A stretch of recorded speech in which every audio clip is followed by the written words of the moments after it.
Connections make a material. Look at steel. It is an ideal structural material because it is easy and simple to connect. But equally, if the wrong connections were chosen, the structure might be difficult to build, might not function properly, and might be completely uneconomic.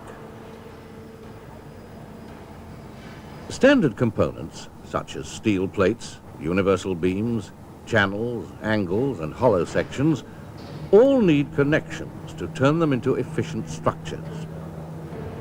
A connection needs adequate tolerance, so that it can be easily assembled on site, adequate accuracy, so that it all fits together and the final structure is the right shape and size, and adequate space for nuts and bolts, including space for the spanner or impact wrench to tighten the nuts. Adequate space is also required for welding. In this connection, for example, it is not possible to weld along the end of the angle lug.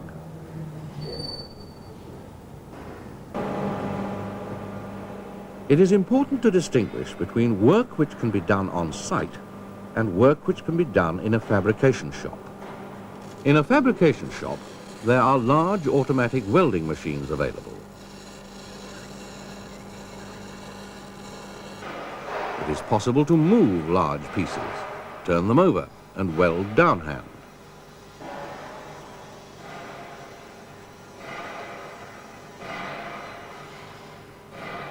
Jigs can be used to clamp pieces for welding,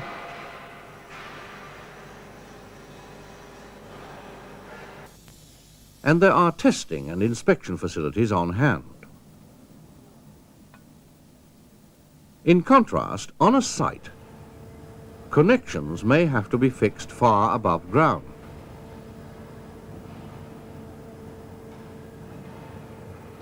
The weather may be inclement, and the piece of steelwork may only be supported by a crane while the connection is made.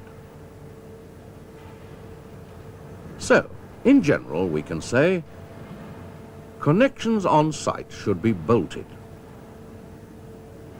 whereas connections in a fabrication shop should be welded.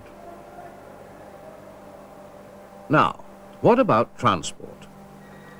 Ideally, the structure should be brought to site in a number of convenient pieces, which are easy to connect together. Because site work tends to be more expensive and less efficient than work in a fabrication shop, the pieces should be as large as possible, and yet not too large for convenient transport.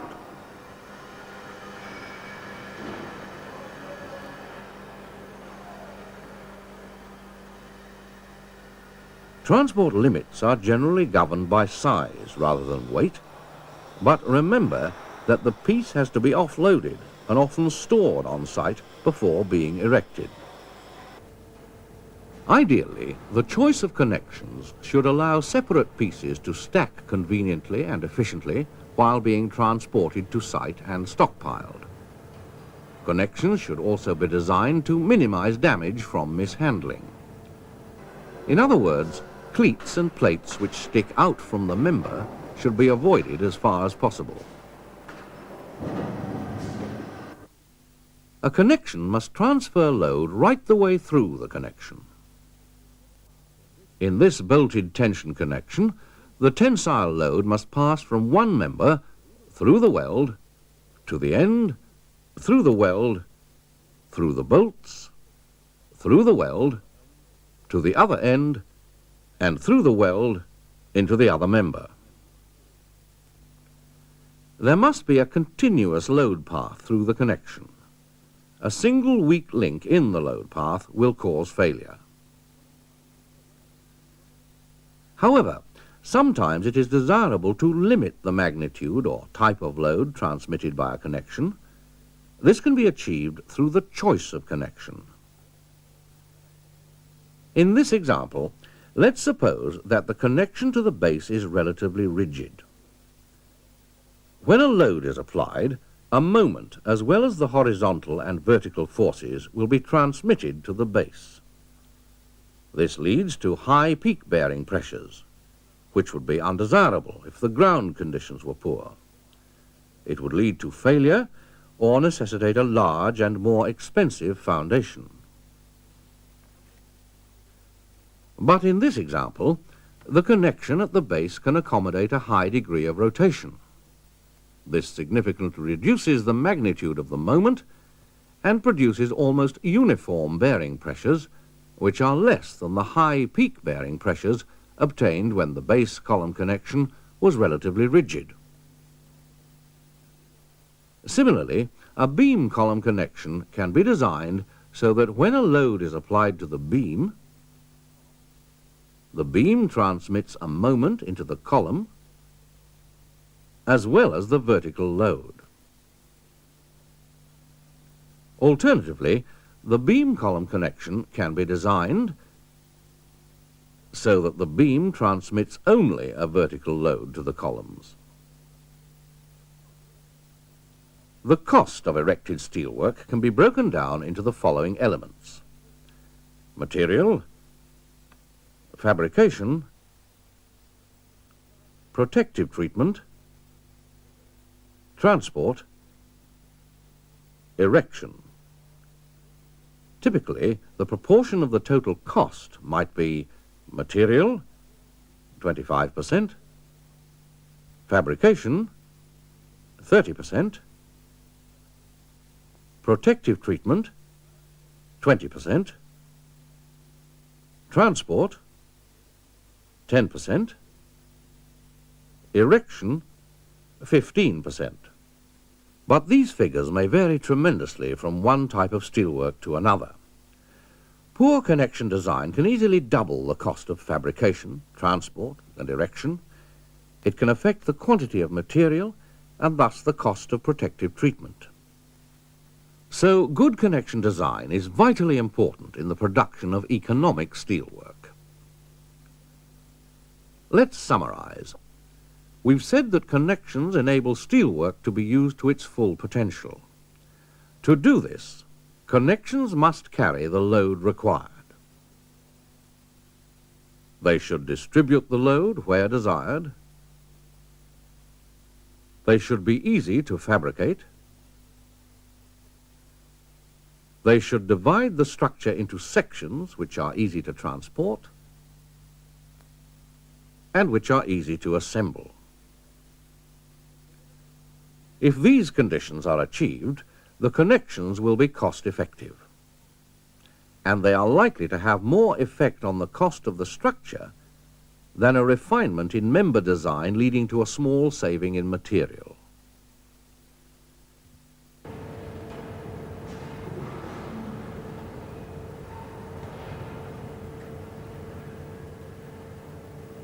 Now, for the rest of this program, we shall concentrate on the kind of connections typically made on site. These are bolted connections. Bolts can be loaded in tension, or they can be loaded in shear. This may be in single shear if one surface is sheared in failure, or in double shear if two surfaces are sheared.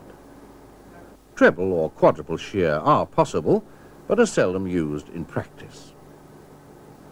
A bolt may also be loaded in a combination of tension and shear. When a bolt fails in tension, it will generally fail in the threads where the section is reduced. The ultimate tensile force in the bolt is equal to the ultimate tensile stress multiplied by the net area. When a bolt is loaded in shear, in this case in double shear, it can fail by shearing. When this happens, it is at a load approximately equal to the ultimate shear stress multiplied by the surface area sheared. Here it is the cross-section of the bolt multiplied by 2, as it is in double shear. Alternatively, it can fail by bearing of the bolt on one of the plates.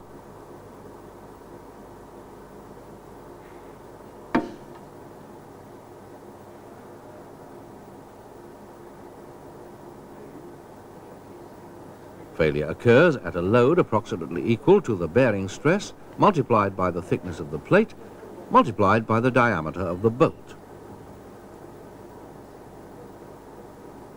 If the bolt is too close to the edge, it may tear out.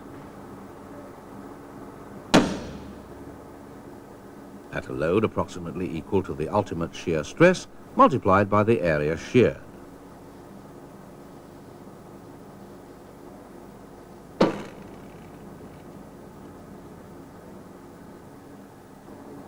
These are rather idealized simplifications of fairly complex behavior. However, the simplifications enable us to make a reasonably accurate prediction of failure loads. This enables us to design connections which are strong enough and yet not wastefully strong.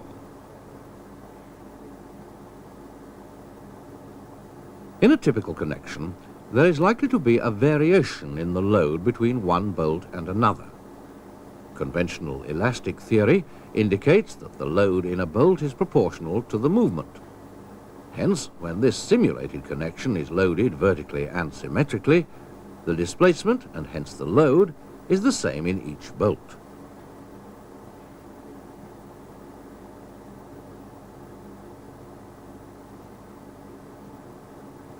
It is the same with a symmetrically sideways load. However, this eccentric load produces a combination of vertical and horizontal movements, and the load is distributed between the bolts according to the formula R over sigma R. However, for collapse, all the bolts must fail, although a mechanism is formed with the failure of all but one bolt.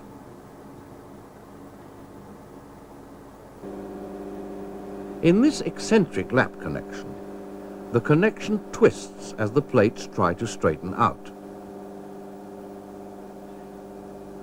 The loading in the bolt changes from one of simple shear into a combination of shear and tension.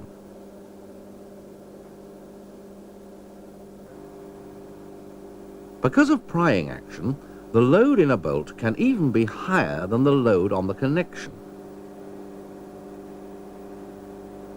If we consider the forces, we can see why this is so. The load in the bolts can be greater than the load on the connection because of leverage about the point of contact. Even in the symmetrical case with 4 bolts, prying action can affect the loads in the bolts significantly. It is important to distinguish between strength and movement. In this connection, there is considerable movement as the load is applied.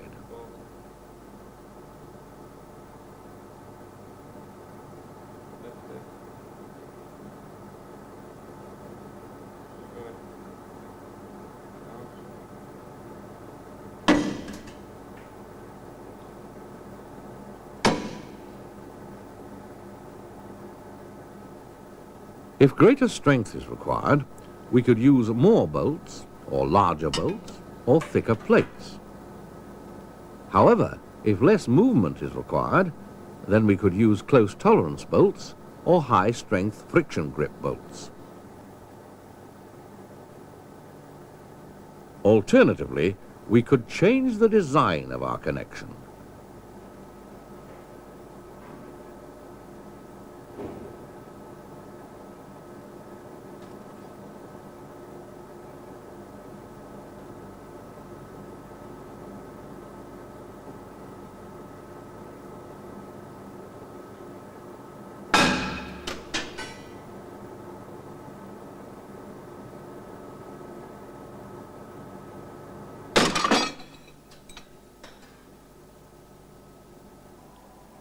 In this typical end connection of a beam to a column, the bottom cleat has been welded to the column, whereas the top cleat has been welded to the beam. As much of the work as possible has been completed in the fabrication shop, where welding facilities are available. On site, the beam can be swung in and landed on the bottom cleat. It can be positioned with a podger spanner and the connection quickly completed. Consider this connection under a vertical end shear. There is flexibility in both angle cleats, but particularly in the top cleat, where the slack in the holes has to be taken up. Hence, the shear forces pass through the lower cleat and into the column. In this end connection, a single web cleat has been used. The cleat has been welded to the column in the fabrication shop. Again, the connection can be quickly completed on site.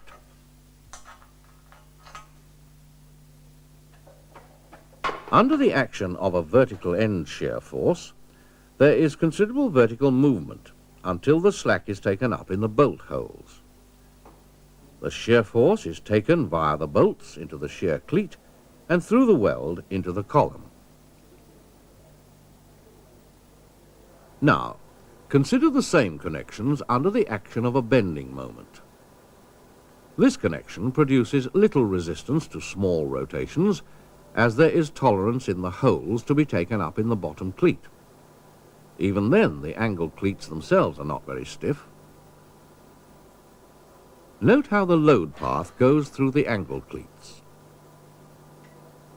This connection is also very flexible and produces very little resistance to small rotations, again because of the tolerances. The plate cleat is also much less stiff than the beam. Note how the load path goes through the bolts in the cleat. In contrast, this connection is much stiffer and will therefore attract more moment through to the column. It may come close to a theoretical rigid connection between beam and column. Consider the relationship of the moment to the rotation of a connection. A perfectly frictionless pinned connection would be the horizontal axis, rotation without developing any moment.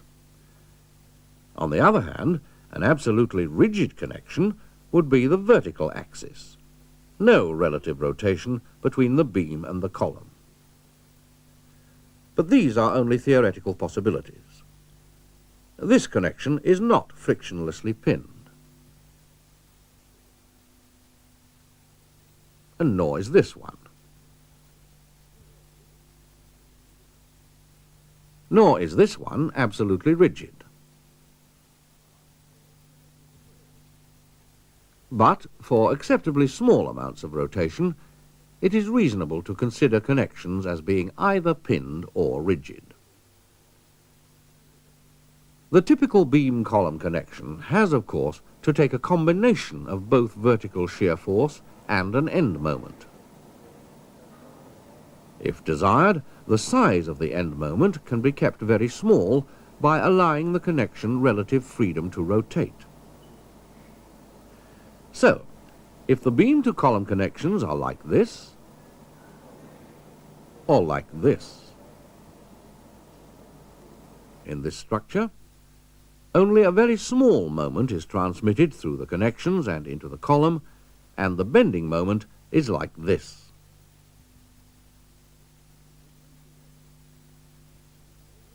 The central bending moment in the beam is almost identical to that which would be obtained if the beam had been simply supported. It would behave very much like this. But suppose we had this connection.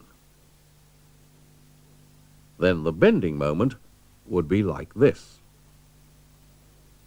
And this is how the structure would tend to behave.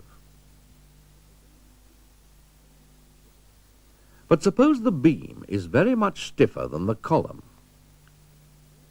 Then the beam-to-column connections will have very little effect, whether they are rigid or flexible. The beam is so stiff, and the column so flexible, that even with an absolutely rigid connection, little moment is attracted to the column. Compare it with this example, where the beam and column are of similar stiffness and rigidly connected. It is important to see a connection as much more than the bolts or the weld. Connections frequently lead to concentrations of load and consequent local overstressing. Stiffeners may be needed to prevent this. Otherwise, there would be deformation, caused in this case by the concentration of forces in the beam flange. This connection would behave much more like a pin than a rigid connection because the end plate is so thin.